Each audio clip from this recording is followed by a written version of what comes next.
Zoe and I didn't walk down the aisle all starry-eyed and naive.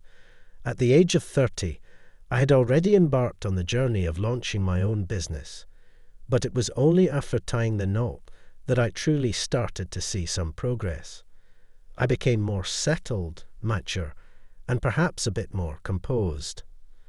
My wife held a position at the same firm, earning a modest income. Throughout our 5 years together, I trusted her deeply, like I would trust my own self.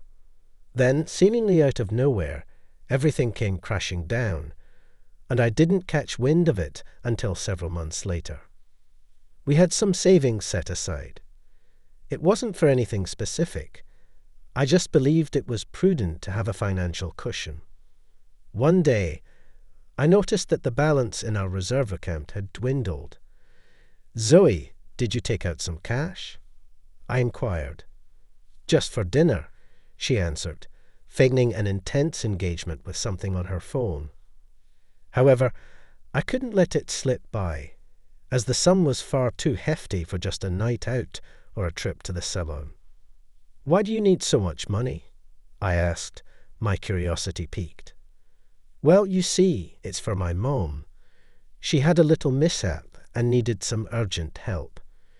She was too worried to let Dad know, so she turned to me for support. So, just to be clear, Dad is still in the dark. Please don't say anything to him, and don't bring it up with her either.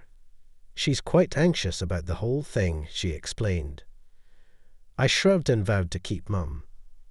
I felt a pang of sympathy for my mother-in-law, and soon it slipped my mind. After all, she's family, so how could I turn a blind eye to her plight? A mere 3 weeks later, I noticed another hefty chunk of change missing, and popped the question again. "Oh, I just swung by the mall and stumbled upon a fabulous collection. Check out the coat, boots, and some extra ankle boots. Everything's super high-end and pricey. Plus, I ordered some curtains from Italy for the entire flat. They'll be shipping in a few weeks, just sprucing things up a bit. Living here feels so cave-like," she explained. I gave the coat a once-over and a feel, but understanding fabrics and trends isn't really in my wheelhouse. I offered a compliment and settled in to wait for the arrival of these drapes. If you're curious, those curtains haven't turned up, and it's got nothing to do with a delayed delivery service. On the sleigh, I changed the card's pin. Wanted to get a grip on what I should buy first before doling out the cash left, right, and center. For a couple of weeks, my little scheme seemed to work just fine, until the infamous Zoe barged in. Don't yell. First off, the account's practically drained. You ran through it twice just last month, and I needed the rest. The car's in dire need of serious repairs. But I need cash too. Hand it over now. Just imagine, I waltzed up to the cashier, and the cards declined. What a total embarrassment. My wife was fuming. We went back and forth for a bit, but not a cent did I fork over. I wasn't about to put off getting the car sorted.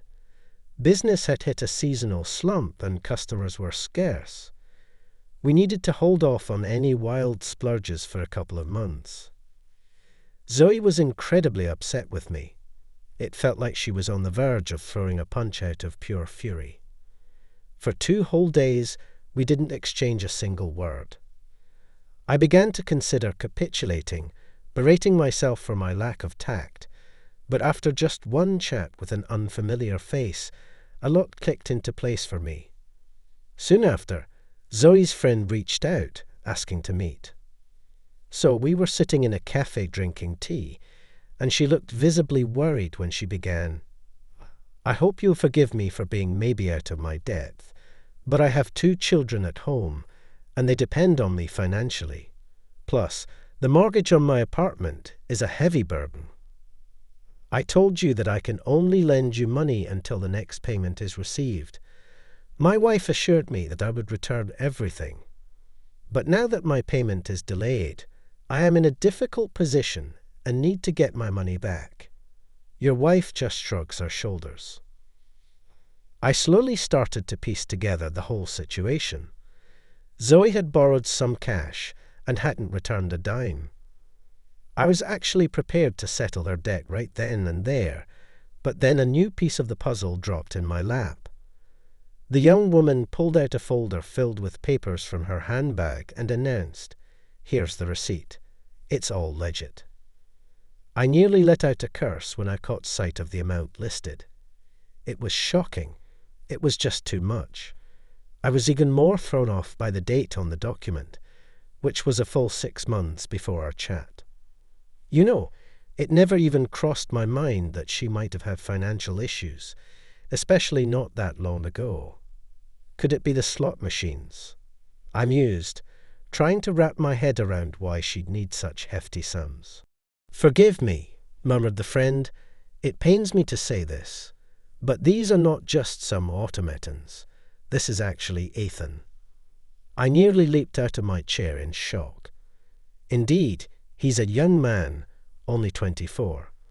Zoe's entangled with him. She's gone as far as securing an apartment for their clandestine meetings.